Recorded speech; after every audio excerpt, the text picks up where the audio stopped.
ลูกบ่ดูดเต้าเฮ็ดแนวใดจึงสิดูดวันนี้ก็สิมาแชร์5เทคนิคเนาะเฮ็ดแนวใดให้ลูกดูดเต้าซึ่งส่วนหลายใส่แล้วจะได้ผลจริงเนาะเทคนิคอันที่1ก็คือให้คนอื่นป้อนนมแทนแม่เนาะถ้าหากว่าให้แม่ป้อนน่ะลูกเนาะติดกินแม่อยู่แล้วเพราะฉะนั้นลูกก็ต้องแบบว่าอยากดูดเต้าของแม่เนาะเทคนิคที่2ก็คือป้อน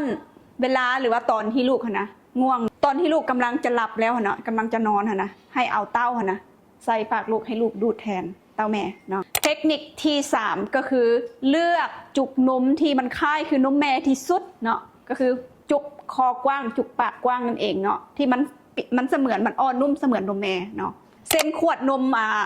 ซิลิโคนของแบรนด์ซูเปอร์มัมนี่เนาะมันเ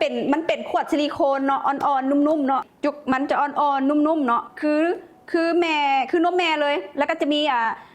จุดที่แบบว่าไล่ลมของมันเนาะแบบกันโคลิกกันลูกท้องอืดได้เนาะเพิ่นออกแบบมาเหมือนนมแม่เลยแบบว่าบ่ดูดบ่ไหลเนาะมันมีมือจับเนาะตัวขวดนี่ก็อ่อนๆนุ่มๆเนาะเวลาลูกดูดก็คือซ้ำกับคือลูกเข้าเต้าแม่เลยเนาะแล้วก็จะมีแบบกันโคลิกเนาะทางในมันจะมีสายให้แบบว่าสามารถ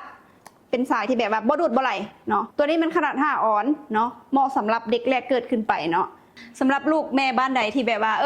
อยากให้ลูกซาวนมแล้วมาดูดขวดแทนเนาะก็ลองเปิดใจกับแบรนด์ซูเปอร์มัมขวดนมซิลิโคนซูเปอร์มัมตัวนี้เนาะที่มันเพิ่นออกแบบมาเปรียบเสมือนนมแม่เนาะและช่วยกันลมเข้าท้องกันโคลิกได้อย่างดีเนาะมาต่อเทคนิคที่4เนาะเทคนิคที่4ก็คือฝึกให้ลูกลื่นกับเต้าก่อนเนาะก็คือเอาให้ลูกนะคาบเล่นกัดเล่นจังซี่เนาะดูดเทื่อละเล็กเทื่อละน้อยให้ลูกลื่น